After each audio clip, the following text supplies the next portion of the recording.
के साथ साथ ऐसा महसूस हो सकता है कि ये तो चारों के चारों एक इंसान में मौजूद होते हैं। इसीलिए बेसिक थॉट का पता होना बहुत जरूरी है। एफिशिएंट पर्सनालिटी की जिंदगी का मकसद टारगेट्स होते हैं। टारगेट ओरिएंटेड बंदा होता है ये। आप ये कहते होगे कि नहीं नहीं, किसी ने अपनी जिंदगी का टारगेट बना लिया वो तो अचीव ही कर सकता है, लेकिन वो सिर्फ यही लोग हैं जो अपनी जिंदगी का टारगेट बनाने के बाद कभी भी नहीं भटकते, जो कभी उनको डाइवर्ट नहीं कर सकता। अगर बंदे ने सोच लिया ना कि आइसक्रीम खानी है रात को 11 बजे, तो आइसक्रीम खानी है। मम्मी कह रही है बेटा दुकान बंद हो गई तो परले चौक पे मिल जाएगा, बेटा वहां पे भी नहीं मिलेगा, अगले पे मिल जाएगा, ढूंढ के लाओ। चाहे खिलौना चाहिए तो रात को ही चाहिए। पापा ने डांट पीट धमका के रात को सुला दिया ना, तो सुबह उठते ही पहले दूध के साथ होएगा आइसक्रीम खानी है। वही शब्द होगा जो रात का आखिरी शब्द होगा। ये वो लोग हैं जो अपने टारगेट को कभी नहीं भूलते हैं। इनकी जिंदगी चलती ही टारगेट ओरिएंटेड है।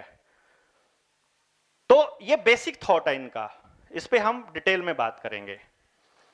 आइडियलिस्ट लोग जो हैं ये आम तौर पे रैशनल कैलकुलेशंस करते हैं। कहां पे ऐसी सिचुएशन आती है कि तुम्हें भी नुकसान ना हो मुझे भी नुकसान ना हो।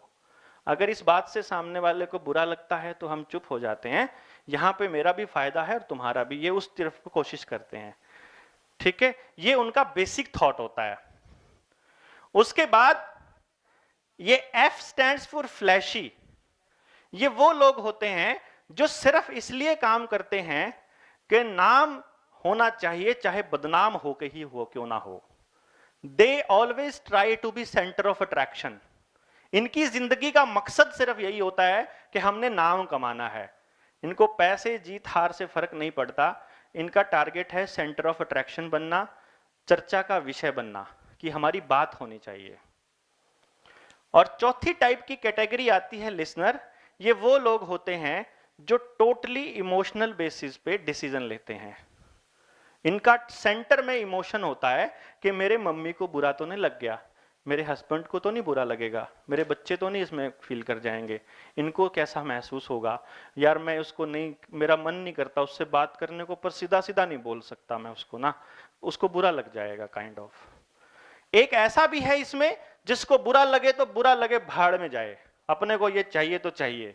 एक ऐसा भी है जो कहता है कि मैं अपनी जिंदगी को खराब कर सकता हूं पर अपने पापा की बात नहीं टाल सकता। मैंने उनका मन था मैं आईएएस की तैयारी करूं, तो वो ये आईएएस की तैयारी करने लग जाता है, 3 साल दिमाग खराब करके आखिर में पंखे पे टंग जाता है, क्योंकि मैं अपने बाप की एक्सपेक्टेशंस पे खरा नहीं उतर पाया, सिर्फ इसलिए। सो ये बेसिक कॉन्सेप्ट मैंने बेसिक थॉट दिया। अब हम इनको एक एक करके डिटेल में समझने की कोशिश करेंगे। इसको आएगा, अभी आगे आएगा, अभी इसमें टोटली आएगा। एफिशिएंट पर्सनालिटी करीब करीब 8 से 10% पॉपुलेशन है। ठीक है, सोसाइटी के अंदर 8 से 10% पॉपुलेशन है। इसको 7 से 10 भी कह सकते हो, ये कोई फिक्स नहीं होती, डिपेंडिंग अपॉन कि उस दौर वहां पे आसपास कितने हैं। आइडियलिस्ट भी करीब करीब 8 से 10% ही लोग होते हैं। फ्लैशी की जो परसेंटेज है वो 1 से 2% होती है, ये बहुत रेयर बच्चे होते हैं। और जो लिसनर्स हैं, बाकी कितना बच गया, 17 यानी 83, 10 2 12 और 10 22 यानी 78 to 83 यानी 80 to 85% के करीब लिसनर्स होते हैं। तो मैक्सिमम पॉपुलेशन लिसनर की है। ठीक है, जैसे हम मैक्सिमम पॉपुलेशन से शुरू करते हैं, क्योंकि आपको क्लास में मैक्सिमम बच्चे इस कैटेगरी में मिलेंगे, इसलिए हम सबसे पहले लिसनर से शुरू कर लेते हैं। तो आपको पता लग जाएगा अपनी क्लास में कि वो कौन से बच्चे हैं, उनका क्या ओरिजिनल बिहेवियर है और आपको उनको किधर लेकर जाना है, एंड द टारगेट अब किधर है। I think you have got all the points. मैं क्या चाहता हूं, अभी हम इनको एक एक करके समझना शुरू करेंगे, एकदम क्रिस्टल क्लियर होता चला जाएगा सब कुछ। तो इससे पहले कि हम इसको शुरू करें, आई जस्ट विश कि मैं थोड़ा सा ब्रेक ले लूं 5 मिनट का। लिख लीजिए एवरीबॉडी शुड, ये 5 मिनट के टाइम में क्वेश्चन लिख लीजिए, क्योंकि जब तक माइंड में क्वेश्चन रहेगा जो वो बताएंगे आप उस समझ में कि क्वेश्चन माइंड में घूम रहा होगा तो ये आपको माइंड में जाएगा नहीं। एक क्वेश्चन जो मेरा सेम था कि हर कोई आता है और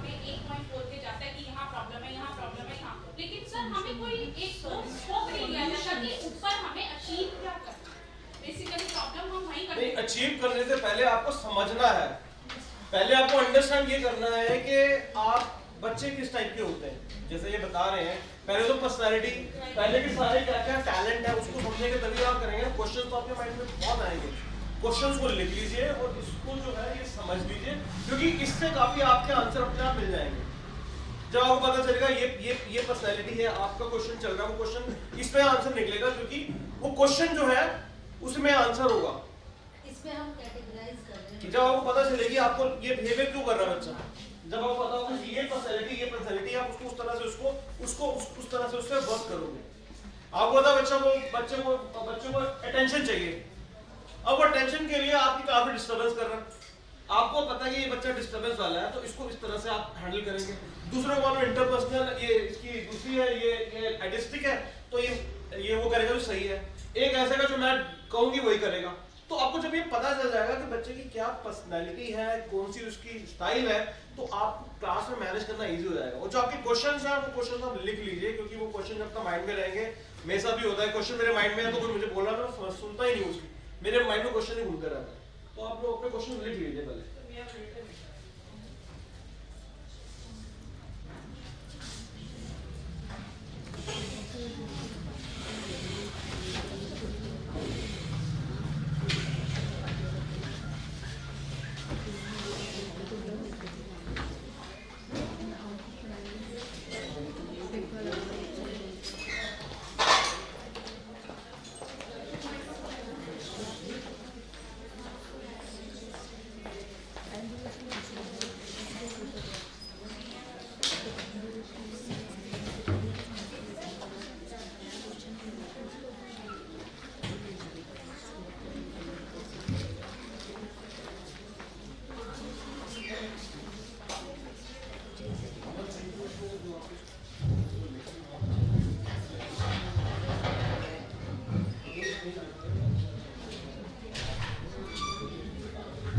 बुला लीजिए।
इम्प्लीकेशन मैं अभी आपको बताने वाला हूं। ठीक है, तो इनको आप प्रैक्टिकली कैसे ऑब्जर्व करोगे, यानी कि उस बच्चे की उन एक्टिविटीज को ही देख करके आपको पता चल जाए कि ये इस कैटेगरी का बच्चा है, और उस कैटेगरी के बच्चे को आपने कैसे हैंडल करना है, ये हम फिर एंड ऑफ दिस पर्सनालिटी बात करेंगे, जब ये पर्सनालिटी को हम एक बार समझ लेंगे। तो इसमें मैंने कुछ चीजें लिखी है। पीपल ओरिएंटेड होता है, की पॉइंट लिखे हुए मैंने खाली, लॉयल है, फ्रेंडली एंड हार्ड वर्किंग है, ग्रेट टीम प्लेयर है, अवॉइड करता है 4 चीजों को, एक चेंजेस को अवॉइड करेगा, कन्फ्रंटेशन को अवॉइड करेगा, रिस्क टेकिंग अवॉइड करेगा और असर्टिवनेस अवॉइड करेगा। क्योंकि लोग इसको रिस्क टेकिंग मान लेते हैं, रिस्क टेकिंग नहीं होता, रिस्क टेकिंग को अवॉइड करता है ये। ठीक है, तो इसको इसका बेसिक फंडा क्या होगा वो मैं अभी बताऊंगा कि उसको आप डेली लाइफ में कैसे इस्तेमाल करेगा। इसकी कुछ स्ट्रेंथ है इस बच्चे की, वो है ये बहुत सपोर्टिव है, रिस्पेक्टफुल है, डिपेंडेबल है, अग्रीएबल है और विलिंग है।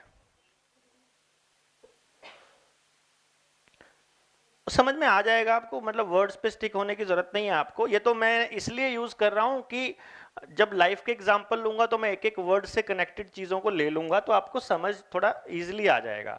सो don't get stick to the word, वो बात समझनी है हमने एक्चुअली। कुछ इसकी वल्नरेबिलिटीज हैं, कुछ कमियां हैं कि एक तो असर्टिवनेस अवॉइड करता है, दूसरा इन्फ्लुएंस बहुत जल्दी हो जाता है, और तीसरा लेड बैक की एक प्रॉब्लम है।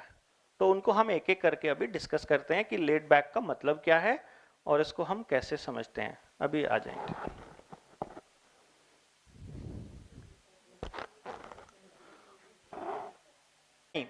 ये आपको खुद के ऊपर कुछ भी इस्तेमाल नहीं करना है।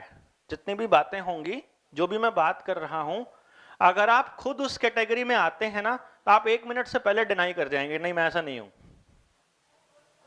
इसलिए खुद को नहीं सोचना, आप अपने बच्चे को लेके सोच सकते हो, क्लास में कोई बच्चे हैं उनको देख के सोच सकते हो, पड़ोस में भतीजा है, भांजा है, भाई है, पापा है, मम्मी है, आपको एकदम याद आ जाएगा, ओ ये डायलॉग तो इसका है, ये डायलॉग इसका है, ये बात ये करता है, ये बात ये कर, सब कुछ एकदम क्लियर दिखेगा। तो खुद पे नहीं करना इसको इम्प्लीमेंट, बस खुद पे हमेशा गलत आएगा इसके रिजल्ट्स।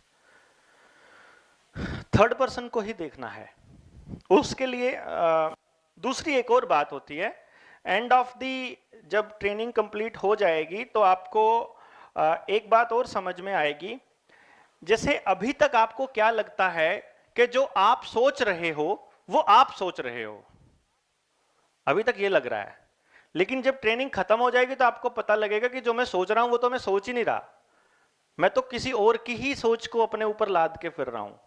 बेसिकली हमें जो सिखाया गया ना, जो हमें संस्कारों के नाम पे या अच्छे बच्चे गुड बॉय के नाम पे जो पैरामीटर्स में बताया गया, हमने वैसे सोचना शुरू कर दिया बेसिकली।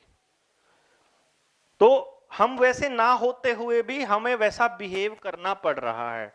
तो वो जो सवाल हैं और वो जो बातें हैं, वो ऐसा हो सकता है कि आपकी थॉट प्रोसेस बाहर से ही आई हो, कहीं से आपके पड़ोस से आई हो, आपकी कोई चाची हो ऐसी, आपका कोई आईएएस दोस्त हो, आपका कोई बड़ा आदमी हो जो इस तरह की बातें बोलता हो, तो आपने वहां से भी वो वर्ड्स, वो सवाल, वो थॉट प्रोसेस, वो लाइफस्टाइल वो अडॉप्ट कर लिया हो।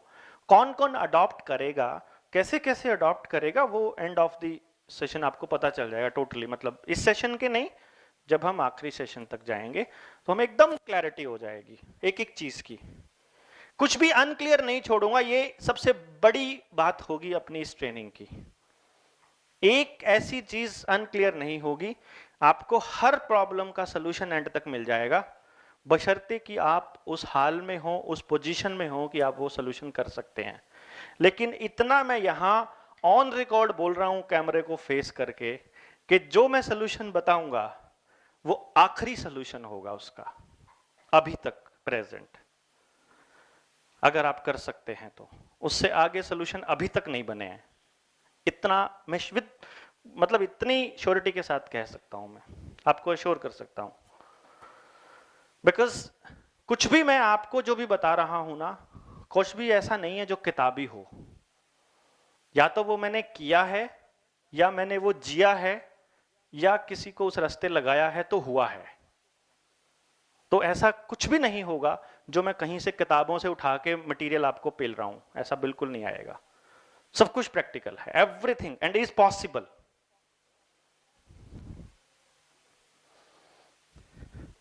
सो आ जाएं, अभी आ गए हैं, रहते हैं अभी 2-3 लोग रहते हैं, कोई बात नहीं, वो क्योंकि फिर वो सवाल बीच में पूछेंगे ना, जब पूरा अटेंड नहीं करते फिर सवाल पूछते हैं, और वही सवाल पूछते हैं जिसका जवाब दे चुका हूं।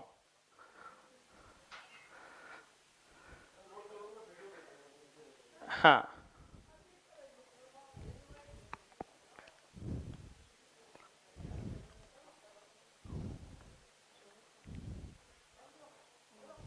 हाँ जी,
सवाल पूछते हैं जिसका मैं जवाब दे चुका हूं, तो आप उनको कह देना कि हम बता देंगे। ये हमें मिल चुका है इसका जवाब। चलिए, let's begin with the listener. क्योंकि मेजॉरिटी ऑफ पॉपुलेशन, बल्कि आप ये कह सकते हैं कि more than majority of population इस कैटेगरी में लाई करती है, तो आपको ज्यादातर लोगों के अंदर ये वाले थॉट प्रोसेस नजर आएंगे, सबसे ज्यादा यही नजर आएंगे। बेसिक कॉन्सेप्ट मैंने बताया था कि इनका जो डिसीजन मेकिंग है वो इमोशनल ग्राउंड होता है। मतलब कुछ भी डिसीजन लेने से पहले ये इस बात पर डिसाइड करते हैं कि इमोशनली इससे कौन हर्ट हो जाए, कहीं कोई हर्ट ना हो जाए। नोट मत करिए, सुनते रहिए, आपको वो बंदा समझ में आना शुरू हो जाएगा, फिर उसकी एक्टिविटी समझ लो वो उसी की है। ठीक है, जैसे कि मैं कुछ कॉमन डायलॉग बोलता हूं। अच्छा, कौन से सब्जेक्ट लेना है बेटा, आप देख लो। ठीक है, अच्छा ये वाली शर्ट लेनी है या ये वाली शर्ट, जो आपको ठीक लगे। ठीक है, दूसरा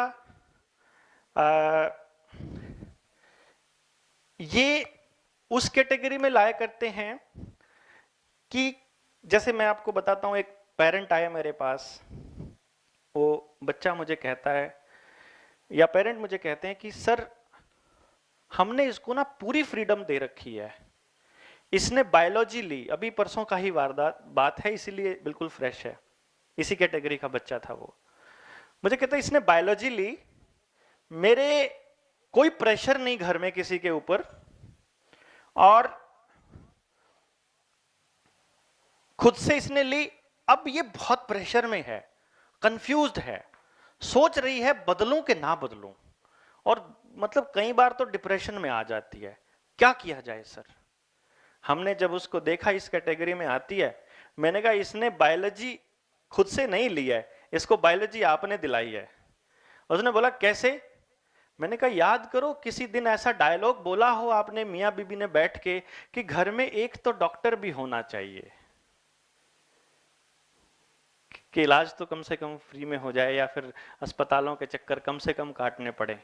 तो उसके पापा का ये रेगुलर डायलॉग था, गाड़ी में जाते, बीमारी पे कोई बात हो रही है, बीमारी पे जो खर्चे हो रहे हैं, अस्पताल में किसी का एडजस्टमेंट नहीं हो पा रहा है, तो उसके फादर रेगुलरली एक डायलॉग बोल रहे थे कि घर में एक डॉक्टर होना चाहिए। तो बच्ची ने वो डिसीजन इसलिए ले लिया कि मेरे पापा को अच्छा लगेगा कि मैं डॉक्टर बन गई। उसने इस बात को सोचे बिना कि मेरे को अच्छा लग रहा है कि नहीं लग रहा है, बायोलॉजी समझ में आएगी कि नहीं आएगी, मेरा इंटरेस्ट है कि नहीं, वाकई मैं इसके लिए बनी हूं कि नहीं बनी हूं। क्योंकि बायोलॉजी लेने के लिए हमारे यहां बहुत क्लियर है, 10वीं क्लास का बच्चा, 9वीं क्लास का बच्चा, उसको बहुत स्पष्ट क्लियर है कि आपकी परसेंटेज हाई होनी चाहिए, तो स्कूल आपको बायोलॉजी दे देगा। 10 CGPA होगा तो कोई दिक्कत नहीं है। 10 CGPA आना बहुत आसान है हमारे यहाँ पे, इट्स नॉट दैट डिफिकल्ट। कोई लेना ही ना चाहे तो बात अलग है, अदरवाइज 10 CGPA आ जाता है। थोड़ा मेहनत करते हैं हम, स्कोर कर इतना तो कर ही जाते हैं कि बायोलॉजी के लिए हम एलिजिबल हो जाएं किसी स्कूल में, इस स्कूल में नहीं तो किसी और स्कूल में। सही। सो उसने वो बायोलॉजी ले ली, मतलब उसका डिसीजन इस तरह से होता है। इस बच्चे के अंदर या इस इंसान के अंदर आप देख सकते हो अपनी सोसाइटी में से, इसलिए जो जो बातें बोल रहा हूं मैं अब, ये बंदा अगर उसको शर्ट लेनी है या कोई शॉपिंग भी करनी है तो वो अपने साथ किसी ना किसी दोस्त को लेकर जाएगा। अगर कोई दोस्त उसके साथ जाने के लिए तैयार नहीं हुआ तो वहां दुकानदार एक 3 या 4 या शर्ट या 2 शर्ट चूज करके, चाहे उस सामने वाले सेल्समैन से पूछे तू बता इनमें से कौन सी बढ़िया रहेगी। वो मतलब बेसिकली बेसिक फंडा क्या है, उसने डिसाइड कर लिया है कि मुझे ये कार लेनी है, फिर भी वो अपने 4 दोस्तों को फोन करके पूछ रहा है। उसने डिसाइड कर लिया है मैंने वहां प्लॉट लेना है, फिर भी वो अपने दोस्त, अरे वहां सोचा है यार मैंने प्लॉट लेने का, क्या इरादा है, ठीक रहेगा कि नहीं रहेगा। उसने कुछ भी करना है वो और नहीं किसी से तो अपनी मम्मी से ही पूछे, अपने पापा से ही पूछे। उसको पता है मेरे पापा किसी चीज से मना नहीं करते, इसलिए उसने सोच भी रखा। वो जाके कि पापा ये प्लान किया है मैंने, पापा कहते हाँ बेटा कर ले। उसके वो करते ही कि हाँ इसने कर दिया, अब वो खुश है अंदर से कि नाउ। बेसिकली वो इतना पीपल ओरिएंटेड है कि वो सबके बारे में सोचता है। वो ये चाहता है मेरी मम्मी भी दुखी ना हो, मेरे पापा भी दुखी ना हो, मेरी बहन भी ना हो, मेरा भाई भी ना हो, और मेरा स्कूल में कुलीग्स को भी किसी, मैं नहीं चाहती कि मेरी वजह से किसी को दुख हो जाए, मैं नहीं चाहता कि किसी को बुरा लगे। ये उसकी इनर थॉट प्रोसेस रहती है। इस चक्कर में वो कभी कभी अपनी ओरिजिनल बात कह भी नहीं पाता क्योंकि सामने वाले को बुरा लग जाएगा, और कई बार घुटता रहता है। लॉयल होता है ये बंदा, लॉयल इतना होता है कि जिस आदमी के साथ लग गया फिर उस आदमी के साथ लग गया, फिर चाहे वो राम रहीम हो, चाहे ओसामा बिन लादेन हो, चाहे अरविंद केजरीवाल हो, चाहे नरेंद्र मोदी हो, चाहे राहुल गांधी हो। वो कॉन्सेप्ट बेस नहीं चलता, वो पीपल ओरिएंटेड चलता है। उसने अगर आर्य समाज को फॉलो करना शुरू कर दिया तो बाकी दुनिया भाड़ में जाए, आर्य समाज को कोई बुरा नहीं कह देगा। ऐसे ही किसी का फैन है क्रिकेट का प्लेयर, जैसे हमारा एक दोस्त होता था, मैं मुझे याद है कॉलेज में, अनिल नाम था उसका, वो अपना काम कर रहा है, उसको काम करते करते, और हम अनिल अनिल बात सुनियो यार, अनिल बात सुनियो यार। अब वो सचिन तेंदुलकर का बड़ा फैन था, आवाज नहीं आ रही है, सुन भी नहीं रहा है। हम कहते यार अनिल बात तो सुन, नहीं सुन रहा है। मगर यार सचिन भी हरामजादे को खेल, ओए सचिन को कुछ नहीं कह देगा बाकी जो मर्जी कर ले, दोस्ती अपनी जगह, सचिन के बारे में नहीं सुनूंगा। Like that, this is basically वो किसी ना किसी पर्सन के साथ कनेक्ट होता है, not with the ideology, not with the thought process. उसकी कुछ भी पसंद आ जाए उसके साथ हो जाता है। इसीलिए they are very good followers, and इसीलिए ये कभी आप ये लीडिंग पोजीशन में आना नहीं चाहते। They are the best second in command. आप इनको जो कह दोगे ना एग्जैक्ट फॉलो करेंगे, जो आपने कह दिया। आपने बोला जाओ बेटा एक गिलास लेके आओ किचन से, पूछा अच्छा मम्मा कांच का लाऊं कि स्टील का लाऊं, एक कॉपी देना। अब पता है उसको कि भाई फोन नंबर लिखना है, एक कॉपी लाइयो, कौन सा वाली लाऊं, रफ वाली ले आओ, स्कूल वाली रफ या घर वाली रफ, ही विल आस्क कौन सी वाली रफ। आपने उसको कुछ भी कहा है, he will always ask a question. मतलब अगर नहीं पूछा तो समझो उसको समझ में नहीं आया, पक्का कंफर्म है ये।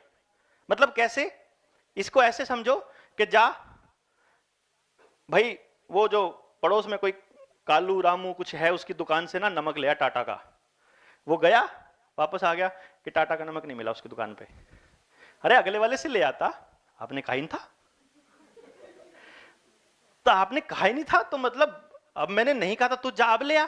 अगले वाले से गया, वहां पे आया कि नहीं मिला, तो यार अगले से आपने कहा बोला। अच्छा तू एक काम कर अब ले आ। तीसरे वाले पे गया, वहां भी नहीं मिला, कहता उससे भी नहीं मिला। अब 3 ही दुकान थी, तो बोला टाटा का छोड़ दूसरा ले आता कोई, कहता आपने ये भी नहीं कहा था। इसी बच्चे को जब आप ये कहोगे,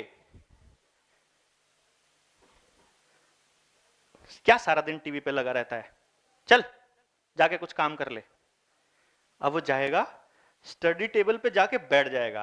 अब वो सोचेगा करूं क्या, ही विल नॉट फाइंड। आधा घंटे बाद जाओगे, तूने अब तक शुरू नहीं किया, आपने कहा ही नहीं क्या करना है। उसको नहीं मिलेगा, कुछ काम कर ले, कुछ काम का उसको मतलब नहीं समझ में आएगा। आप कह दोगे कि चल जाके मैथ कर ले, तो वो जाएगा और मैथ की किताब खुल जाएगी, पर आगे नहीं होएगा कुछ कि यार तूने कुछ किया नहीं, आपने बताया नहीं मैथ में क्या करना है। यार तुम मैथ के ना चौथी एक्सरसाइज के सवाल कर ले, ठीक है, चौथी 4th चैप्टर की 4.2 के सम्स कर ले। 4.2 के 2 या 3 सम करके उसके बाद वो रुक जाएगा। तो आगे क्यों नहीं कर रहा, कितने करने थे बताया नहीं आपने। तू 4.2 के 10 क्वेश्चन कर ले, यहां तक भी बता दोगे ना, तो भी 10 क्वेश्चन पूरे नहीं होंगे।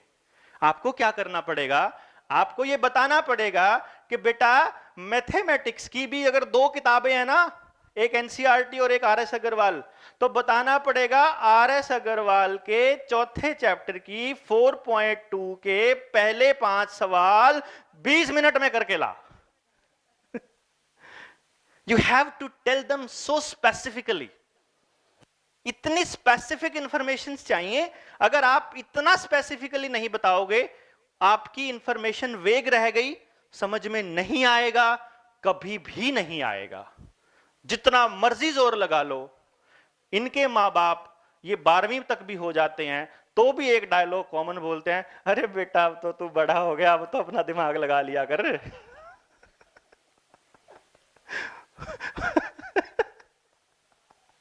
कि इतना बड़ा हो गया अब भी नहीं सोच सकता तू अपने दिमाग दे बिकॉज अब आप कैसे सोच सकते हैं कि they can decide their own, अपना करियर, अपनी जिंदगी, अपने सोच, दे कांट डिसाइड। इसलिए आपका सही डायरेक्शन में पता होना बहुत जरूरी है इनके लिए। आपका अवेयर होना, आपका जानना बहुत जरूरी है इन बच्चों के लिए।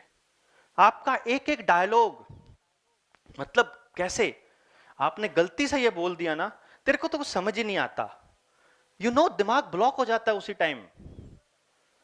तू तो बहुत निकम्मा है, तू तो झूठ बोलता है, तू काम ही नहीं करता, ये तो यार इसको तो समझ में पता नहीं क्या, इसको तो मन ही नहीं करता इसका आपने कह दिया ना मन नहीं करता, मन करना बंद हो जाएगा। Negative labelling is so dangerous for them. हाँ, पॉजिटिव लेबलिंग है वो 5 मिनट काम करती है। पॉजिटिव लेबलिंग 5 मिनट से ऊपर नहीं चलेगी, लेकिन नेगेटिव लेबलिंग परमानेंट हो जाएगी। आपने इनको डांट दिया, पीट दिया, समझा दिया, मजालत 300 सेकंड से ऊपर चली जाए बात, 5 मिनट से ज्यादा ये अंदर में वो गुस्सा भी नहीं रख सकते, रो भी नहीं सकते। फिर थोड़ी देर में रो रहा है बुरी तरह से, अच्छा खाना खाना है क्या, हाँ ले आओ, क्या बनाया है देख लो, लाइक दैट। हाँ, ऐसा हो सकता है कि एक रेगुलर आदत पड़ी हो इनको कि बेटा खाना खाओगे, तो ना ही कहेगा पक्का कि नहीं खाना।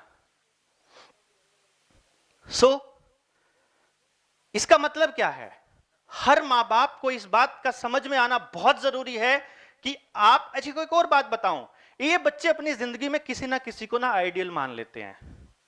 अपने पापा को मैक्सिमम मानते हैं, लड़की होती है तो अपने मम्मी को मान लेती है, और उसकी डायलॉग भी कॉपी करने की कोशिश करते हैं। इवन बैठते हैं तो भी उसी स्टाइल में बैठते हैं, बाइक पे बैठना हो, कार में बैठना हो, जैसे पापा बैठते हैं, जैसे जो इनका आइडियल बैठता है वैसे ही बैठते हैं। हो सकता है किसी फिल्म स्टार को आइडियल मान लें, हो सकता है किसी और आदमी को आइडियल मान लें, तो ये उसको कॉपी करने की कोशिश करते हैं। इनको हम लोग बेसिकली कॉपी करके, मतलब रिसाइटिंग पर्सन्स बोलते हैं कि ये ना रिपीट कॉपी ही करते हैं किसी ना किसी को, ये खुद का दिमाग इस्तेमाल नहीं करते बेसिकली। तो लिसनर्स को हमेशा लगता है कि मैं सोच रहा हूं, असलियत में वो नहीं सोच रहा होता। उसका आइडियल जो बात कहता है, उसका आइडियल जो सोचता है, ये वही सोच, उतना ही सोचता है। क्योंकि जब वो नमक लाने में अपना दिमाग नहीं इस्तेमाल कर सकता, देश बदलने में कहां से कर लेगा भाई? इतना सोचना पड़ेगा आपको। तो ये थॉट प्रोसेस, अब आप इसको अगर अपनी मर्जी से सोचने दोगे, मान लो इसको सवाल पूछने की आपने आजादी दे दी, अच्छा मम्मी ये गिलास ठीक रहता है, ये गिलास ठीक रहता है, अच्छा ये ज्यादा बढ़िया होता है कि ये ज्यादा बढ़िया होता है, इसमें कौन सी कंपनी बनाती है, ये वाली कौन सी कंपनी बनाती है, ये तो मेरे को लगता है, आप बताओ कौन सा अच्छा लगता है। ओ भाई दिमाग मत खाओ तू ना, क्योंकि इसके सवाल ऐसे लगते हैं जैसे अननेसेसरी के सवाल हैं।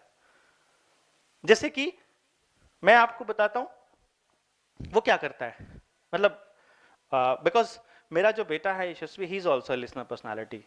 तो गाड़ी में बैठे हुए हैं, पिछली साइड में बैठे बैठे एक ट्रक हमने एक ट्रक को ओवरटेक किया, और फिर उस ट्रक के साइड में जो जगह बची उसको फिर एक बाइक वाले ने ओवरटेक कर लिया। पापा जीप में बैठे थे हम, जीप ज्यादा फास्ट चलती है बाइक ज्यादा फास्ट चलती है? भाई डिपेंड करता है, किस बात पे डिपेंड करता है भाई? इंजन किसका बड़ा है? इंजन किसका बड़ा होता है? जीप का होता है बाइक का होता है? मैं कहा जीप का होता है। ट्रक का बड़ा होता है कि जीप का होता है? भाई ट्रक का होता है। फिर ट्रक ज्यादा फास्ट चलता है? नहीं नहीं, ट्रक तो फास्ट नहीं चलता, कम चलता है, उसमें लोड होता है। अच्छा जिसमें लोड होता है वो तेज नहीं चलती? नहीं। अच्छा फिर बस भी नहीं चलती? मैं कहा नहीं, बस तो चल पड़ती है ट्रक से। तो बस में उससे कम लोड होता है, उससे कम इंजन बड़ा होता है, उससे कम साइज होता है, वो तेज भगानी होती है? नहीं भगानी होती है। और मेरे साथ में मेरे चाचा बैठे थे पड़ोस के, बोले ओ भाई दिमाग खराब हो रहा है, इसको चुप करा। मैं कह रहा हूं तू चलता रहे, पूछता रहे। ये वो बच्चे होते हैं, अगर आप क्लासरूम कंडीशन की बात करो, being your being a teacher, कि मान लो आप मैथमेटिक्स करा रहे हो, एसएसटी करा रहे हो, सामाजिक करा रहे हो, कराते कराते तीसरी लाइन में जाकर के बच्चा अटक गया। उसने हाथ खड़ा करा, आपने बोला बेटा इसके बाद समझाऊंगी या समझाऊंगा, और फिर इसने हाथ नीचे कर लिया। अब आप 45 मिनट अपने लगा चुके हो, वो बेचारा अभी भी तीसरी लाइन पे अटका मिलेगा। They can not go forward, कभी भी नहीं जा सकते। आप उनके अंदर जितनी मर्जी इंटेलिजेंस डेवलप कर लो, उसके दिमाग में जहां सवाल अटक गया वो उससे आगे कदम बढ़ा ही नहीं सकता, किसी भी कीमत पर नहीं। अब मैक्सिमम बच्चों के साथ तो हम यही कर रहे हैं, पर जैसे ही इस बच्चे ने सवाल पूछना बंद किया, समझ लो सीखना बंद कर दिया। जिनके घर में लिसनर्स बच्चे हैं, जिनकी क्लास में लिसनर्स बच्चे हैं, और अगर वो क्लास में सवाल नहीं पूछ रहे, तो it is pretty much clear कि वो कुछ भी नहीं सीख रहे। बिल्कुल क्रिस्टल क्लियर है कि हम उनको कुछ सिखाने में कामयाब नहीं हो सकते कभी भी। फिर वो याद कर सकते हैं, याद करके आंसर लिख सकते हैं, वो अलग बात है, लेकिन वो भी तभी तक याद करेंगे जब तक या तो क्लास की टीचर या उस सब्जेक्ट की टीचर उनकी फेवरेट टीचर हो, या घर में उसके पास कोई ऐसा आदमी हो जो उससे काम करवा रहा है, चेक कर रहा है, काम करवा रहा है, चेक कर रहा है। अगर उसकी मम्मी ने यह कह दिया कि 4 सवाल जो मैथमेटिक्स के थे अभी अभी उस एक्सरसाइज के करके 20 मिनट में पूरे करके ला, अगर वो बच्चा 20 मिनट में पूरा करके और मम्मी के पास ले आए, और मम्मी उस वक्त बिजी है किचन में या कोई गेस्ट आ गया, और उस टाइम मम्मी कहते बेटा अगले 4 कर ले, तो ये समझ लो आपने पढ़ाई के लिए उसका सारा दिमाग ब्लॉक कर दिया। आगे से नहीं होएगा काम पूरा, बिकॉज आपने चेक नहीं किया। अगर उसको बहुत सारा काम देके छोड़ दोगे और अकेला छोड़ दोगे, कभी काम पूरा नहीं करेगा, वो कभी भी नहीं करेगा। श्योर है ये। What you need to do is, उसके साथ या तो डिस्कशन करनी पड़ेगी, या छोटे छोटे इंटरवल में आके उसको धक्का स्टार्ट करना पड़ेगा। वेरी गुड, बहुत अच्छे, बहुत, ये इतना हो गया, ये ठीक है, इसको ये ठीक कर ले, फिर 5 मिनट में आके फिर ठीक कर दिया, फिर 5 मिनट आके। You need to check again and again, और चेक किए बिना आप उस बच्चे को कुछ भी नहीं सिखा सकते। Do we follow these things? I don't think so. किसी किसी को समझ में आ जाता है, वो फॉलो कर लेती हैं मदर्स, जिसको नहीं आता है फिर उनके बच्चे 10वीं के बाद कि 10वीं तक तो ठीक चला, 8वीं तक तो ठीक चला, 7वीं तक तो ठीक चला, उसके बाद नहीं चला। बिकॉज वो कॉन्टिन्यूअस स्टडी नहीं कर सकते, लंबे क्वेश्चंस नहीं याद कर सकते, बिना सवाल पूछे नहीं सीख सकते। उनको सवाल पूछना होता है, और कई बार उनके सवाल बहुत ही बचकाना लगते हैं, ऐसा लगता है कि तेरी उम्र में यह सवाल नहीं होना चाहिए था, पर फिर भी आपको वो सुनने पड़ेंगे, पेशेंसली उनका जवाब देना पड़ेगा। And if you can't reply them, इसका मतलब हम अपनी ड्यूटी से भाग रहे हैं।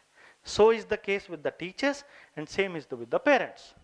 अगर उन पेरेंट्स को ये नहीं मालूम है कि आपके बच्चा इसी कैटेगरी में आता है, उनसे काम कितना मर्जी करवा लो, बच्चे हीरे के जैसे होते हैं। इंसान के तौर पे उनसा बढ़िया बच्चा नहीं मिलेगा, लेकिन सामान अपना नहीं रख सकते उठा करके। जहां जूता मोजा घेर दिया वहीं पड़ा मिलेगा, वो नहीं उठा के रख सकते। उनकी मजबूरी है बेचारों की। आप कह दो बेटा उठा के रख दो, रख देगा। लेकिन आप ये कह दोगे तेरे से रखा नहीं जाता, तेरे को कितनी बार समझा लिया, ये काम कभी नहीं करेगी ये डायलॉग। जिनके घर में है वो बता लो, आज तक नहीं समझा पाए, आगे भी नहीं समझा पाओगे, कभी नहीं समझा पाओगे। उनका तौलिया भी कहीं भी पड़ा हो सकता है, उनकी सामान भी किधर को, मैस पूरा कमरा पड़ा हुआ है, कोई टेंशन नहीं है उनको। They are cool. सुबह सोफे पे बैठे थे, बिना नहाए शाम तक बैठे रह सकते हैं, कोई टेंशन नहीं। खाने वाली टेबल पे पौना घंटा इंतजार कर सकते हैं, कोई दिक्कत नहीं, बिना कुछ किए बैठे, बस बैठे तो बैठे ठाट से, कोई टेंशन ही नहीं है। They are cool. आप अभी टैक्स देना पड़ रहा है 10,000 रुपए, 20,000 कमाई, 10,000 टैक्स में चला गया। अगर टैक्स 15,000 कर देगी सरकार तो एक बार कहेंगे यार सरकार ने भी जीना मुश्किल कर रखा है, चल कोई ना, देना तो पड़ेगा ही। दे आर कूल, मतलब लाइक दैट। बड़े हो जाएंगे तो भी, बिकॉज दे आर हैप्पी, मतलब काइंड ऑफ सेटिस्फाइंग से लोग होते हैं। मतलब ये अगर किसी की बीवी हो ना ऐसी लिसनर, और वो आदमी जाके अपनी बीवी को कहे कि आज ना एक नया प्लान आया है, मैं सोच रहा हूं ये वाला बिजनेस, और चुपचाप रहने दो, जो चल रहा है ठीक चल रहा है। ज्यादा ना वो मत करा करो, जिंदगी आराम से चल रही है, फालतू दिमाग मत खराब करो। ऐसे मेरी साली मेरे से बहुत मतलब लड़ती थी इस बात के ऊपर ना। मेरी बीवी को बोलती थी, क्या इसको दविंदर को पड़ी हुई है, अच्छी खासी नौकरी है, सारा कुछ ठीक चल रहा है, तू भी नौकरी पे लगी है, ये भी नौकरी पे, कोचिंग सेंटर चल रहा है, अच्छा चल रहा है, तुम लोग कितना तो कमा रहे हो, फिर क्या दिमाग खराब है इसका। मैं बोलता, देखो तुमको मजा आता है ना रिलैक्स पड़े रहने में, मेरे को मजा आता है उड़ने में, मेरे को उड़ने दो, तुम पड़े रहो, टेंशन खत्म। इस बंदे को नहीं बहुत कुछ चाहिए होता, इसको बहुत इच्छाएं नहीं होती हैं। ये क्या करता है, अपने पड़ोसी को सुनता है। पड़ोसी अगर कह रहा है कि भाई ये घर तो अपना होना ही चाहिए, तो लाइन पका लेगी उसकी बीवी के, एक घर तो अपना होना ही चाहिए, एक घर तो होना ही चाहिए, फिर पीछे पड़ी रहेगी, एक घर तो अपना होना ही चाहिए। और अगर उसी बीवी ने कॉन्सेप्ट ले लिया कि भाई घर घुर का क्या करना है, तो फिर वो इसमें रिलैक्स हो जाएगी, घर घुर का क्या करना है। They catch the lines and the follow them. इनकी अपनी कोई लाइन नहीं होती, इनका अपना कोई दिमाग नहीं होता। अगर मैं ये कहूं अपने दिमाग से काम ही नहीं करते, तो कोई अतिशयोक्ति ना होगी। ये हमेशा दूसरों के दिमाग, दूसरों के डायलॉग, सोसाइटी क्या सोचती है, लोग क्या कहते हैं, इसीलिए सोसाइटी के अंदर स्मार्ट लोग इन लोगों के दिमाग को खराब और खत्म करने के लिए सुरलियां छोड़ते हैं। अब की बार तो किसकी सरकार आएगी, इस बात की भी सुरली होती है कि यार ये जीत रहा है, क्यों खराब आदमी को, ऐसे आदमी को क्यों वोट करे जो जीत ही नहीं रहा। ये भी एक बात छोड़ दिया, सोचते अच्छा चल ये जीत रहा है तो आप भी इधर, इतने लोग सोच रहे तो कौन सा गलत सोच रहे होंगे। They can't use their own brains, never ever. बस की बात ही नहीं है, कच्चे चोर होते हैं, झूठ भी नहीं बोल सकते ढंग से, बोलनी नहीं आती झूठ बेचारों को, बोल देंगे तो पकड़े जाएंगे, सामने ही बोल देंगे। मतलब वो क्या कहेंगे, या तू कहाँ है यार, कि मैं तो ग्राउंड में खेलने के लिए गया हुआ हूँ। अच्छा, और थोड़ी देर में कहेंगे मैं ना अभी घर के बाहर ही हूँ, थोड़ी देर में बात करते करते बता देंगे कि मैं घर के बाहर भी हूँ। और ये अगर झूठ बोलेंगे ना, एक झूठ में अगर 3-4 को सवाल आप वैसे पूछ लो याराना दोस्ती में, तो मतलब सेम बात का कॉन्ट्रडिक्शन खुद ही दे देंगे, फिर कह देंगे हाँ मैं झूठ ही बोल रहा था। नहीं आता इनको बोलना, ना ही इनको मैनिपुलेशन आती। सीखने की कोशिश करते हैं ये दुनिया से, दे कांट, नहीं कर सकते। बेसिकली ये शांति से जीना चाहते हैं, आराम से जीना चाहते हैं। अब लिसनर पर्सनालिटी ओरिजिनली जो है, मैंने कहा इतनी लॉयल, इतनी बढ़िया, इतना जेंटल बच्चा होता है, हीरे जैसा बच्चा मैंने बोला। इस बच्चे को, ये बच्चा अगर गाली दे के आ रहा है ना, ये बच्चा अगर घर आकर के अपनी मां से बदतमीजी कर रहा है ना, तो इसका सीधा सा मतलब है कि जिस दोस्त के घर गया था वो वाला अपनी मां के साथ करता था, तो वही आकर के पेल रहा है। इसका अपना दिमाग कुछ नहीं होता, एकदम क्लियरली सोच लीजिए आप। ये नहीं कर सकता ये अपनी मर्जी से अच्छा काम तो कर सकता है, किसी की मदद तो कर सकता है, सामान उठा के तो दे सकता है, अपना सारा का सारा लुटा तो सकता है, छीन नहीं सकता किसी का। अगर छीनने की आदत इसमें पड़ गई है तो मतलब कहीं से सीख कर आ रहा है। अगर लूटने की आदत पड़ रही है, झूठ बोलने की आदत पड़ रही है, लड़ने की आदत पड़ रही है, तो मतलब कहीं से सीख कर आ रहा है, इसकी ओरिजिनल नेचर नहीं है। He is a very good follower. ये अपने हिसाब से दुनिया को नहीं चलाना चाहता। ये तो ये सोचता है कि मेरा बच्चा मेरे हिसाब से चल ले। ये क्या करता है, ये पैरामीटर सेट करता है। नहीं, लोग क्या कहेंगे is a main dialogue for them. अगर लेडीज होती हैं या जेंट्स भी बड़े हो जाते हैं तो वो यही सोचते हैं कि लोग क्या कहेंगे, कि इन्होंने अच्छे संस्कार नहीं दिए, कि इन्होंने ये नहीं दिया, इन्होंने वो नहीं दिया। दे बॉदर अबाउट इट। मतलब बेसिकली इनको इस बात से फर्क पड़ता है कि लोग क्या करेंगे। तो इसलिए इन बच्चों को अगर आपने परवरिश करनी है तो आप कैसा एनवायरनमेंट प्रोवाइड करेंगे, सिर्फ इनके लिए बात हो रही है। जब ये बोला ये अपनी मर्जी से कुछ नहीं करेंगे तो क्या आप इनको कभी भी जिंदगी के लिए मोटिवेटेड रख सकते हैं? Never ever. इन बच्चों को मोटिवेटेड रखने के लिए आपको क्या करना पड़ेगा? अगर आप चाहते हो कि ये बच्चा घर आकर के अपना काम करे तो आपको अपने घर में वो एनवायरनमेंट बनाना पड़ेगा। कैसे बनाएंगे? जैसे मैंने बनाया, जैसे मैं आपको इसलिए बता रहा हूं क्योंकि मेरा बेटा लिसनर है तो मैं लिसनर का एग्जांपल दे रहा हूं। अगर दूसरी कैटेगरी का होगा तो फिर वहां उसका दूंगा। वो आप कैसे अप्लाई कर सकते हैं ये आपने देखना है। फिर इट्स नॉट, मैं फाइनल वो नहीं कह रहा कि आपको भी ऐसे ही करना है। जैसे मुझे शुरू में जैसे अपने बच्चे को रीडिंग की हैबिट डालनी थी तो मुझे मालूम है कि ये वाले लोग जो होते हैं डायलॉग भी कॉपी करते हैं, जिंदगी भी का जीना भी कॉपी करते हैं। तो मैंने जब इसको रीडिंग की हैबिट डालनी थी तो मैंने क्या करा, किताबें पहले ले आया, लाके रख ली सेफ, और उसके बाद मैंने रोज शाम को एक डायलॉग बोलता। मैं कहा यार पता नहीं क्या हो रहा है पूनम, पढ़े बिना रात को रीडिंग करे बिना नींद ही नहीं आती यार। और फिर मैं रीडिंग करने लग जाता। पढ़ता कुछ नहीं था, मेरे को शौक शाक नहीं है रीडिंग का ना, तो मैं अपना ऐसे ही सो जाता। फिर मतलब मैं जब तक जागता हर 5 मिनट में 2 मिनट में 3, मैं पता नहीं क्या हो रखा है यार, बिना पढ़े नींद ही नहीं आती, बिना पढ़े नींद ही नहीं आती। I was just waiting. You need to have patience for them to adopt your thought process. तो एक दिन मैंने बोला यार 11 बज गए भी नहीं, सो जा, सुबह स्कूल जाना है। यार पापा जी पता नहीं क्या हो रहा, मुझे लगता है बिना रीडिंग करे नींद आएगी नहीं। And then I got the point कि ले आज हो गया चालू। मैं कहा फिर पढ़ ले, मेरे को पढ़ना नहीं आता, आप पढ़ दो। फिर मैं कहानी पढ़ता, वो मुझसे कहानी सुनता। अब इन बच्चों को ना दिक्कत क्या है, ये बच्चे आपको अपने स्कूल की हर चीज बताएंगे आकर के, लेकिन जैसे ही आप इनको करेक्ट करोगे आगे से बताना बंद कर देंगे, क्योंकि इनको लगता है यार मम्मी को ना दुख होता है मेरी बात सुन के, तो ये वाली बात मैं नहीं बताऊंगा। ऐसे ही करके, क्योंकि इनको दुख की वजह से ये लोग अवॉइड करते हैं आपसे बताना, आपको वो करना।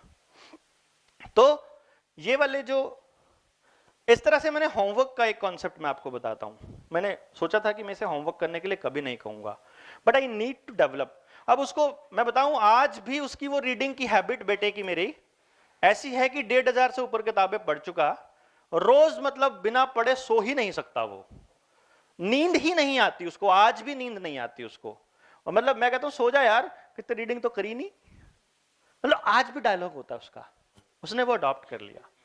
इसी तरह से अब मैंने पढ़ना छोड़ दिया, लेकिन अब वो एकदम ऑटोमेटेड मोड पे आ गया। अब क्या हुआ कि मैंने होमवर्क उसको आदत डालनी थी। होमवर्क में आमतौर पे पेरेंट्स की गलती होती है बहुत बड़ी कि वो करेक्ट करते रहते हैं हर moment.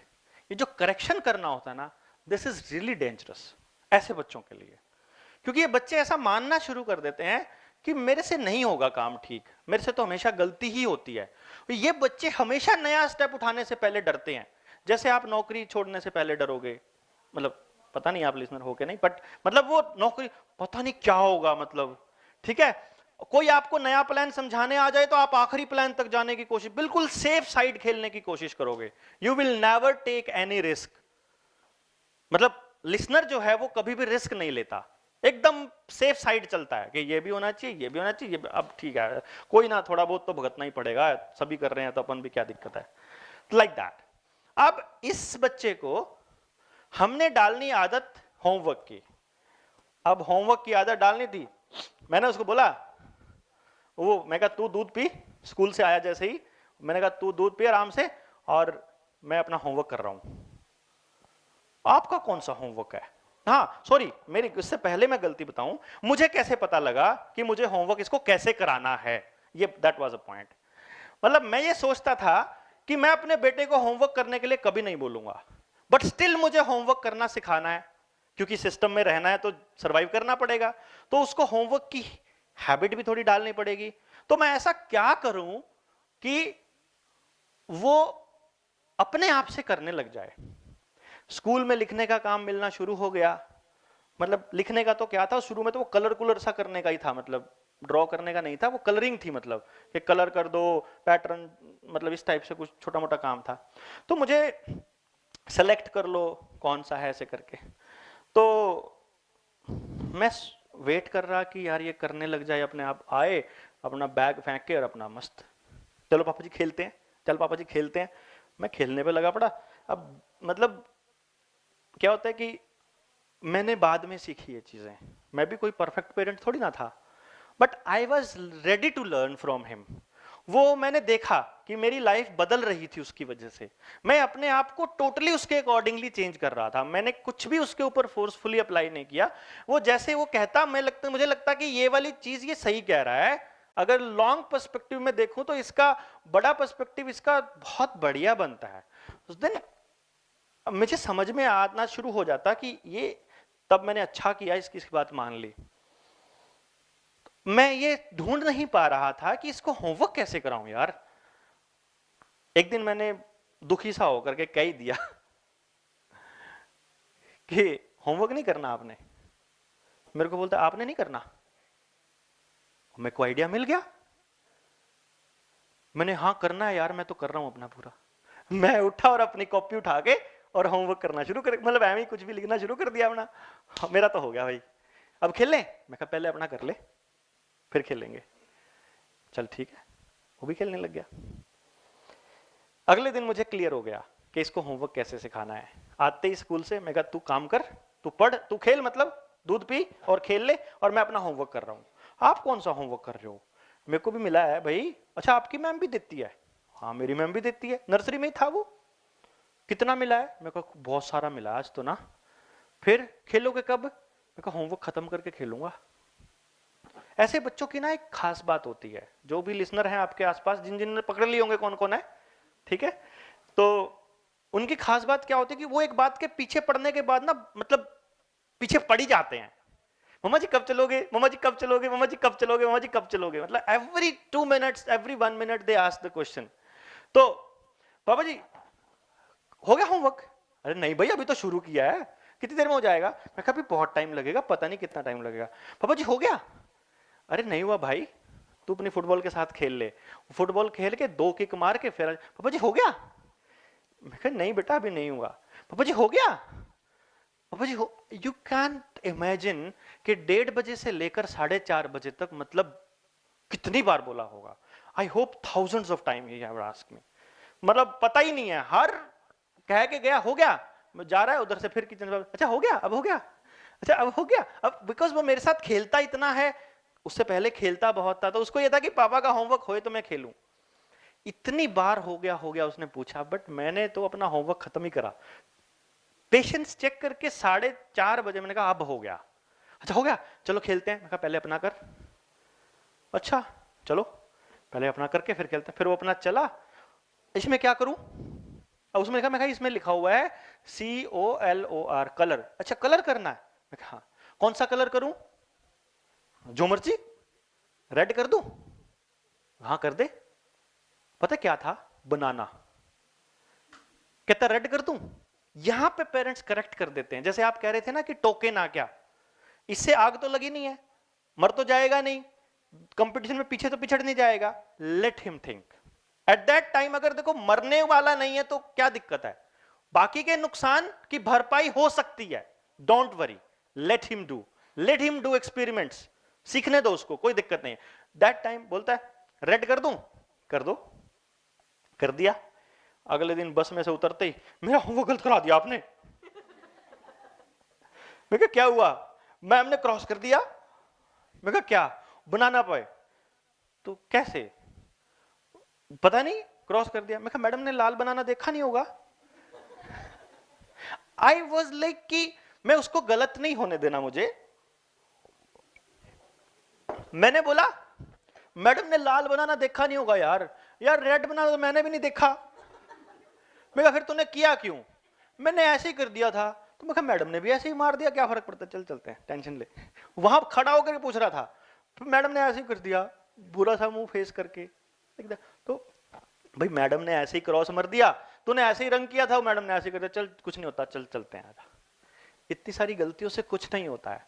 He must have a faith in you कि आप उसको गलत रास्ते नहीं, उसका है, वो ऑलरेडी आप पे इतना ट्रस्ट करता है कि आप जब जो कहते हो वो करने को तैयार रहता है। उससे याद नहीं हो रहा वो क्या करे भाई, उसको छोटे छोटे टुकड़ों में याद होता है, वो क्या करे? वो नहीं लंबा बैठ सकता, वो नहीं कंसंट्रेशन बन सकती, उसका ऐसा काम है, वो ऐसे बैठा हुआ है, लिख रहा है बड़े ध्यान से, लिखते लिखते बाय चांस नजर पड़ जाए कॉपी पे तो क्या पता इसी को लग जाए देखने। He is like that. He can't hold himself. उसके बस की बात वो है ही नहीं। He is by nature so. तो जो चीज बाय नेचर वैसी है, आप क्यों बदलना चाहते हो? उसकी मस्ती का आनंद लो ना। वो आ रहा है ऐसे ही, मतलब गंदा बंदा सा होकर के, कोई टेंशन नहीं है उसको, कुछ फर्क नहीं पड़ रहा है, तो उसका आनंद लो। लेटर ऑन जिंदगी में समझ जाएगा, कुछ फर्क नहीं पड़ता। आप समझाओगे जितनी बार, उसका भी कुछ फर्क नहीं पड़ता, मैं बताऊं आपको।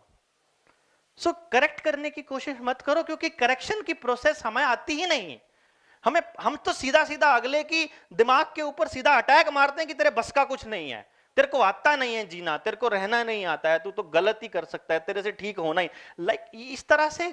This is not the correct way to correct him. उसको ठीक करने के और बहुत सारे रास्ते हैं, बहुत सारे तरीके हैं, जिंदगी उसको सिखा भी देगी। कोई इतना बड़ा जिंदगी, इतना बड़ा खेल नहीं है।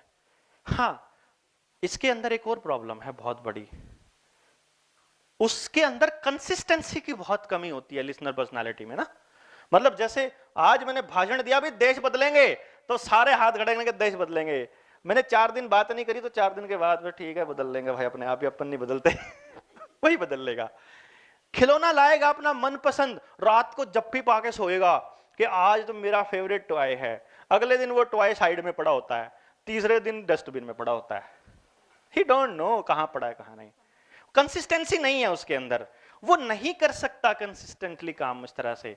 आपने जो आज उससे प्रॉमिस कराया है वो कभी फुलफिल नहीं करेगा, आप मार लो ट्राई जितनी मर्जी। So never make him promise anything जो वो नहीं रख सकता। क्यों खाम खाई के, अच्छा बेटा आगे से करोगे ना, प्रॉमिस, पक्का प्रॉमिस, नहीं काम करेगी ये चीज काम क्या करेगा? काम करेगा दिल से कनेक्ट होना। और ये दिल से कैसे कनेक्ट होता है पता है आपको? ये बच्चा दिल से कैसे कनेक्ट होता है?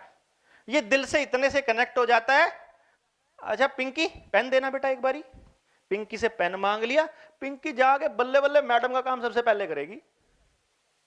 इतने से में कनेक्ट हो जाता है। एक बार एक पिंकी से बैग मंगवा लो, एक पिंकी से डस्टर से साफ करा दो, एक से ये मंगवा लो, एक से कुछ और मंगवा लो, एक से कुछ और। जितने लिसनर बैठे हैं क्लास में उन सबका नाम लेना है आपको सिर्फ एक बार, इतने से में कनेक्ट हो जाएंगे टेंशन फ्री। जो आपकी क्लास में लिसनर्स हैं जिनका आप नाम लेते हो वो सेट हैं एकदम, कुछ नहीं करना, फिर आपको कुछ भी नहीं करना, बाकी काम वो आप पे कर देंगे। मैडम फेवरेट होगी अपनी। So we need to work on connection basically.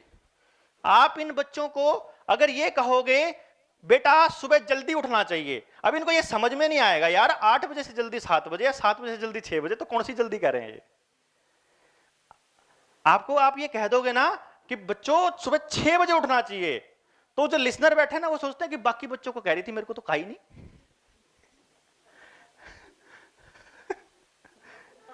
आपको बताना पड़ेगा पिंकी, रिंकी, सोनू, डोनू, तुम लोगों को 6 बजे उठना है और उठ के मेरे को फोन करना है, उठ के मेरे को फोन करना है। You need to report. वो रिपोर्ट करेंगे आपको, कभी भी पीछे नहीं हटेंगे, because now they are connected कि आपने नाम ले लिए। तो आपको बहुत सिंपल सी प्रोसेस इस्तेमाल करनी है and you will get connected to the kids. और फिर देखो जो बात आपको मैंने अब बताई वो नहीं होगी मतलब नहीं होगी। अब आप उसको आज ही छोड़ दोगे, बच्चा जल्दी कनेक्ट हो जाएगा, उसके पीछे पड़े रहोगे कभी कनेक्ट नहीं होगा। इट्स अप टू यू कि आप अब क्या होगा देखो, HCF का एग्जाम्पल आया बेटा, HCF के ना दूसरा एग्जाम्पल भी है, एक तरीके से और कर सकते हैं। मम्मा एक तरीका आता है ना, रहने दो ना, इसी से कर लूंगा। कि बेटा ये तो लंबा है, ये तो लंबा है, छोटा मेथड के तो लंबा ही ठीक है, कोई चक्कर नहीं है। दे अवॉइड चेंजेस, चेंजेस इतनी जल्दी एक्सेप्ट नहीं करते वो, चाहे वो चेंज कोई भी हो। इनकी क्लासरूम बदल दो आप, क्लास टीचर बदल जाए तो इरिटेशन आ जाएगी, क्लास सेक्शन चेंज कर दो तो प्रॉब्लम हो जाएगी, नाना के घर जाएगी तो बीमार हो जाएगा, मतलब जगह बदलते ही बीमार हो जाएगा, नींद ही नहीं आएगी दूसरी जगह पे उसको, लिसनर को। ये बेसिक ट्रेट है उसका कि उससे चेंज बर्दाश्त नहीं होता, एक बार अडॉप्ट करने में टाइम लगता है। जैसे मैंने बताया था कंसिस्टेंसी नहीं है। मान लो उसका फेवरेट गेम है, हमें अपनी रिपोर्ट करके उसका टेस्ट करके पता चल गया कि ये लिसनर पर्सनालिटी है and he is meant for this thing. मान लो वो आर्ट एंड क्राफ्ट के लिए बना हुआ है, हमने आर्ट एंड क्राफ्ट की क्लास ज्वाइन करा दी, आर्ट एंड क्राफ्ट को बहुत इंजॉय कर रहा है, बिल्कुल फुल फ्लैज इंजॉय कर रहा है। फिर अचानक कुछ दिनों की उसके बाद में, मतलब क्लासेस के बाद में क्या करता है कि उसकी छुट्टी हो जाती है, आप किसी शादी में चले जाते हो या कुछ, 4 दिन का ब्रेक हो गया, वापस जब आओगे बोला तैयार हो लो बेटा तुम्हारी क्लास में जाना है, नहीं मम्मा आज मूड नहीं है जाने का। They will always deny. Break जैसे ही लोगे उसके बाद उन्होंने कुछ दिनों के बाद कहना ही कहना है कि मैं नहीं जाऊंगा। तो आपको यह बात पता होनी चाहिए कि ये जो ना है ये अंदर से आएगा ही आएगा। एक अच्छा माँ बाप क्या करता है फिर कि ठीक है तेरा मूड नहीं है तो मत जा, एंड देन हम उसकी, यानी कि हमें यह पता होना चाहिए कहां उसको छोड़ना है, कहां उसको कुछ भी नहीं कहना है और कहां उसको नहीं छोड़ना। इस मोमेंट पे आप मत छोड़ो उसको कि ना जाना पड़ेगा, कह दिया ना चुपचाप खड़ी हो चल, ये वाली भाषा उनको एक्यूरेट समझ में आती है। अगर आप उनको बेटा उठ लिया करो सुबह बहुत बड़े हो गए, नहीं आता समझ, चलो उठो 6 बज गया तो अपना ये काम करो, and he will do, no problem. और इससे फर्क भी नहीं पड़ेगा, रिश्ता भी नहीं टूटेगा बल्कि बनेगा। जितना क्लियर इंस्ट्रक्शन दोगे उतना रिश्ता अच्छा रहेगा, जितना मीठा मीठा बोलने की कोशिश करोगे उतना वेग स्टेटमेंट की फॉर्म में जाएगा। उसको ये नहीं आएगा कि मेरे को कह रही है कि नहीं क्योंकि चाहिए की फॉर्म में उसको समझ में नहीं आता, करना है कि फॉर्म समझ में आती है। और हो सकता है आपको दिन में 3 बार कहना पड़े, देन डोंट वरी, कह लो, क्या फर्क पड़ता है। इरिटेट होके मत कहो, एंजॉय करके कहोगे पता है कि हमको इसको कहना ही पड़ेगा, पता है कि हमको इसका नाम लेना पड़ेगा। एक दिन ले दिया उस दिन कनेक्ट हो गया, अगले दिन नहीं लिया नहीं होगी, अगले दिन फिर लेना पड़ेगा भाई अपने को आज कुछ और कराया था अगले दिन कुछ और कराना पड़ेगा। So we need to get connected with them. इस तरह से आप उन बच्चों को ये बता सकते हो। तो ये अगर आप मान लो आपका स्पाउस है इस तरह का, तो भी आपको समझ में आ गया कि इसको नहीं आएगा समझ, बच्चा है तो भी, क्लासरूम में है बच्चा तो भी, एकदम क्लियर कट क्लियर हुआ आपको, उनकी एक्टिविटीज भी क्लियर हो गई। और जहां मैंने कहा सॉल्यूशन है वही सॉल्यूशन है, जहां मैंने कहा प्रॉब्लम है वो प्रॉब्लम है, वो रहेगी जो प्रॉब्लम जो मैंने आपको बताया। अगर आप अपना तरीका नहीं बदलेंगे उस बच्चे को आप सुधार तो नहीं पाओगे, बदल तो नहीं पाओगे, रिश्ता जरूर तोड़ लोगे अपना उसके साथ। कनेक्शन का इन बच्चों के साथ एक ही तरीका है, प्रिसाइसली बोलो, सीधा सीधा बोलो, करने को बोलो, कोई टेंशन नहीं है इनको। ताना मत दो, लेबलिंग मत करो, थप्पड़ मार लो उससे बढ़िया, कोई चक्कर नहीं, बुरा नहीं मानेंगे कभी भी आपका। कहते हैं ना फिजिकल पनिशमेंट, कोई दिक्कत नहीं है इनको। They love you so much, मतलब वो इतना प्यार करते हैं हर किसी से, they are meant for loving, मतलब सिंपली लविंग चाइल्ड होते हैं, कुछ भी नहीं। हाँ, आप इसका एक और तरीका बताऊं मैं आपको, ये कभी भी अपने आप से रिस्पॉन्सिबल नहीं होंगे, कभी भी, मतलब कभी भी नहीं। पुराने टाइम में इनका क्या इलाज करते थे पता है, बूढ़े क्या करते थे, इसका ब्याह कर दो ब्याह करते ही सेट हो जाता था बंदा। क्या मतलब है इसका? इसका मतलब यह है जब तक इनकी रिस्पॉन्सिबिलिटी शेयर करने वाला कोई है तब तक ये टोटली नॉन रिस्पॉन्सिबल है। आप एक बार बीमार हो जाओ, जितनी केयर करेंगे, टाइम से उठ के छोटे भाई को तैयार करना, सारे काम, सफाई वफाई, रोटी सब कर देंगे, कोई टेंशन नहीं। मतलब जब तक ये सेकंड पोजीशन में है तब तक रिलैक्स है, जब तक इनकी रिस्पॉन्सिबिलिटी शेयर करने वाला है ये जिम्मेदारी नहीं लेंगे। जब इन पे जिम्मेदारी आ जाएगी दे कैन डू एवरीथिंग। जैसे मैंने बोला, एक दिन मेरे पास एक मेरी यूपी से एक मेरी फ्रेंचाइजी थी, उन्होंने क्या किया, अपने पापा का हमसे टेस्ट कराया, एनालिसिस। तो मैं जब उनको समझा रहा था, काउंसलिंग जब हम कर रहे थे, तो मैं उनको बता रहा था, मैंने कहा ये तो ना बिल्कुल ही पंक्चुअल नहीं होते, बिल्कुल आखिरी मोमेंट पे चलते हैं। मतलब अगर 8 बजे बस आनी है तो 8 बजे तो अगले जूते पहन रहे होते हैं कि बस आ गई तुम्हारी, जल्दी चलो, दौड़ दौड़ो, आखिरी में जाके चढ़ते हैं।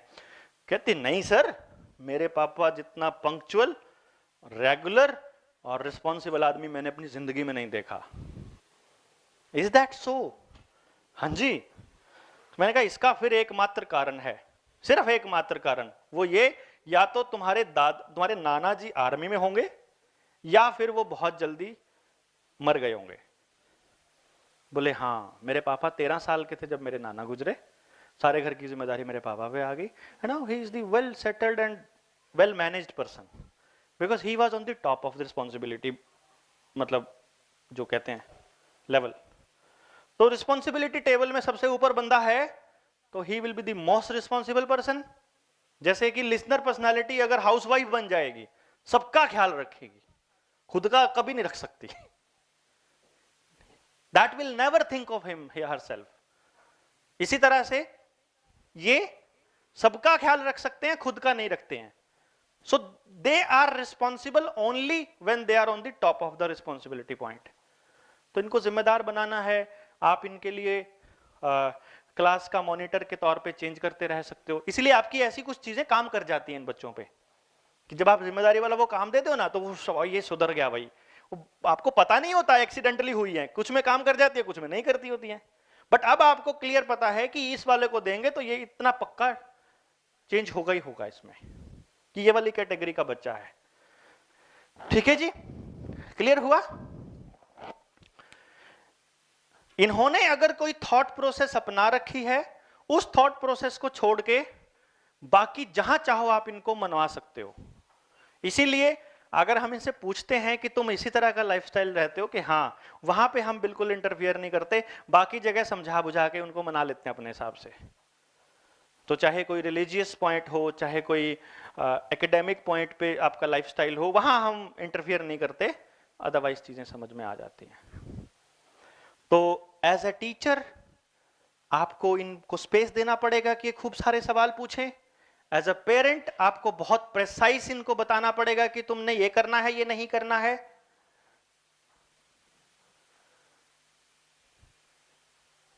एंड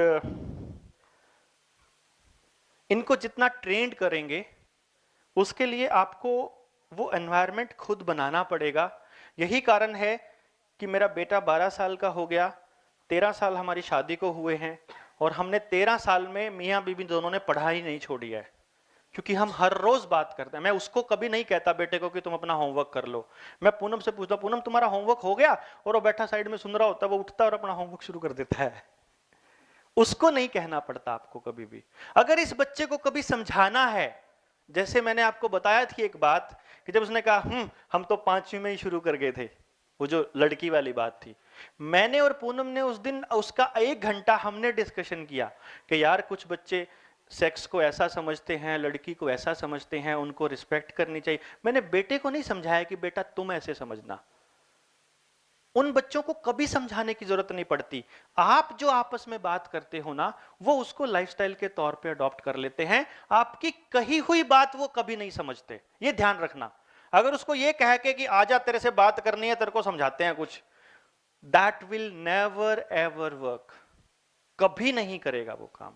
तो आपको क्या करना पड़ेगा, आप किसी और से प्लान्ड बात कर सकते हो। बच्चा अगर उसमें खेल रहा है, कूद रहा है, लगता है कि यहां कांच की टेबल रखी हुई है और चोट लग जाएगी, never ask him to stop that doing that. Phone आ गया, अच्छा हाँ रीना कैसे, क्या हुआ, अच्छा क्या चोट लग गई बच्चे को, घर में खेल रहा था, अच्छा टेबल लग गई क्या, कितने स्टिचेज आए, इंजेक्शन भी लगे, हो अब तो हॉस्पिटलाइज रहना पड़ेगा, सिर टूट गया पूरा, चल ठीक है उसको देखने के लिए आएंगे, फोन काट दो, उसको समझ में आ जाएगा।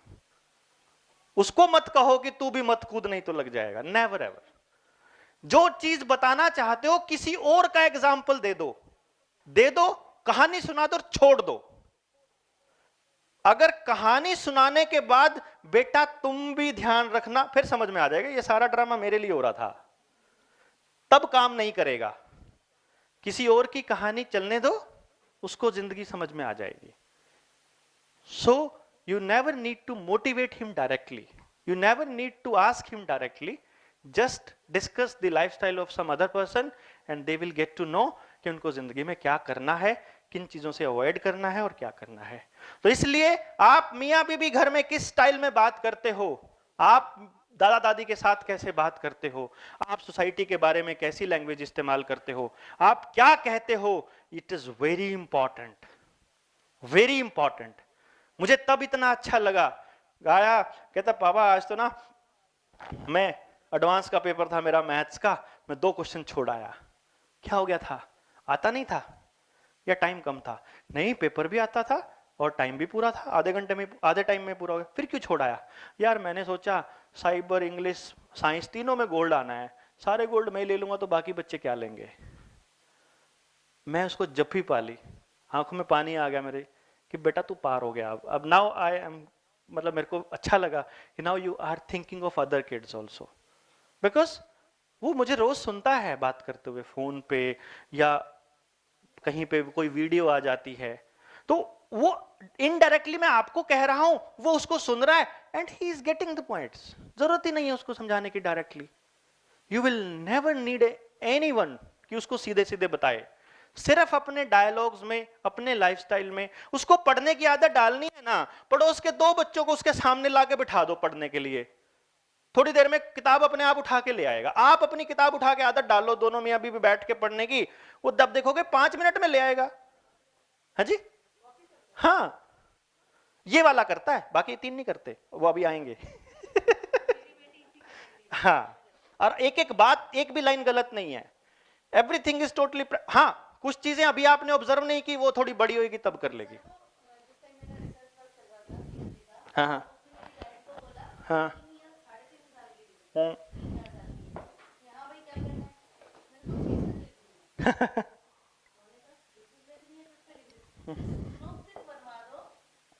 थीसिस लिखनी है और 3 व्हीलर पे लिखनी है। आज मम्मा 3 व्हीलर में लेकर आई तो कितने बंदे बैठे थे, सिनॉप्सिस लिखनी है। तो मैडम बहुत तेज हंसी, उन्होंने कहा अच्छा सिनॉप्सिस लिखनी है, लिख ली? बोली नहीं चैप्टर तैयार कर रही हूँ, अभी नहीं लिखूंगी। Same dialogue, that will copy every dialogue. वो पूरे दिन वही चीज सुनती थी, बिल्कुल वो उसी को ही उसने कॉपी किया। आप कुछ भी सुनाओगे, फोन पे जिस लहजे में बात कर रहे हो वो लहजा अपनाता जाएगा। काम करने का आपका क्या स्टाइल है, इफ यू आर कंप्लेनिंग तो आपको वो कंप्लेनिंग आदत डल जाएगी। जो भी जिस तरह की चीजें आप, जो भी लाइफस्टाइल आप अपना रहे हो, that the child will follow. तो स्कूल के अंदर आपको क्या करना है, ऐसे बच्चे अगर क्लास में हैं और उनसे रिलेटेड कोई चीजें हैं तो अब आप लिख के लाएंगे। मैम प्लीज 1 मिनट रुकिए।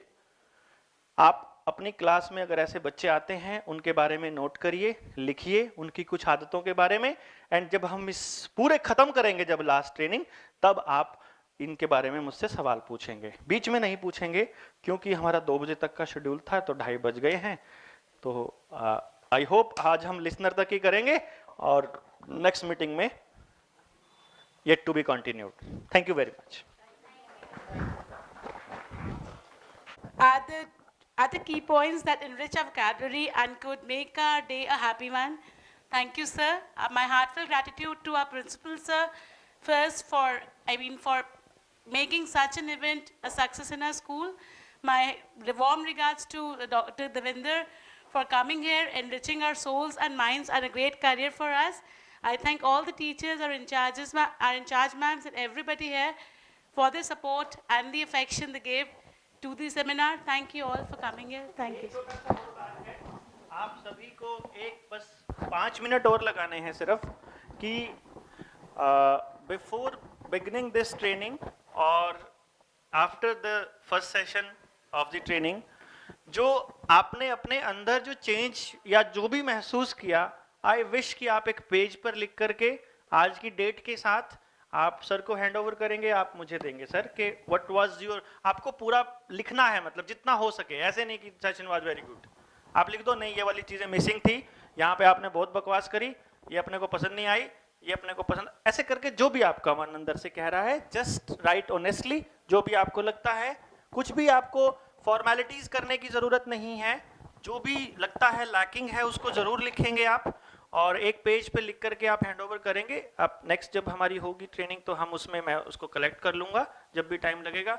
दूसरा, बहुत सारे टीचर्स का आपका मेरे पास व्हाट्सएप नहीं आया था। हम जब पिछली बार मिले थे तो मैंने आपको कहा था, तो मुझे लगता है कि हम कनेक्ट हो जाएंगे, तो आप बच्चों से कनेक्टेड चीजें मेरे को भेज दीजिए। क्या है कि जैसे सर ने हमें भेज दिया, स्कूल ने हमको भेज दी चीजें, कुछ चीजें ऐसी हैं जो आपकी पर्सनलाइज भी हो सकती हैं, you can send me directly. फिर जब हम रेगुलर जब ट्रेनिंग होगी तो मैं उसको ध्यान में रख के उसको इंक्लूड कर लूंगा ऑटोमेटिकली। कई बार चीजें याद नहीं आती हैं तो ड्रॉप करके मैसेज छोड़ दीजिए, वो मैं पढ़ूंगा, वो मेरे बैक ऑफ द माइंड रहेगी, जब भी उससे कनेक्टेड बात होगी तो मैं उसको एड्रेस कर लूंगा, आपको पता भी नहीं चलेगा कब सोल्यूशन हो गया उसका। मैं चाहूंगा कि आप मुझे व्हाट्सएप पे अपना नाम, डेजिग्नेशन और स्कूल का नाम लिख के भेज दीजिए, ताकि और फिर अगर कुछ और दिमाग में आता है तो मैं आपको बताता भी रहूंगा। कुछ नई डेवलपमेंट आती है तो डायरेक्टली भी आपके पास आएगी, स्कूल के पास भी आएगी। हमें एनरिच करना है अपने आप को, जितना ज्यादा हो सके एक दूसरे के तजुर्बे एक दूसरे के साथ शेयर करने हैं, वही रियल मतलब नॉलेज में समझता हूं जो हमें अगली पीढ़ी को देके जानी है। Thank you very much.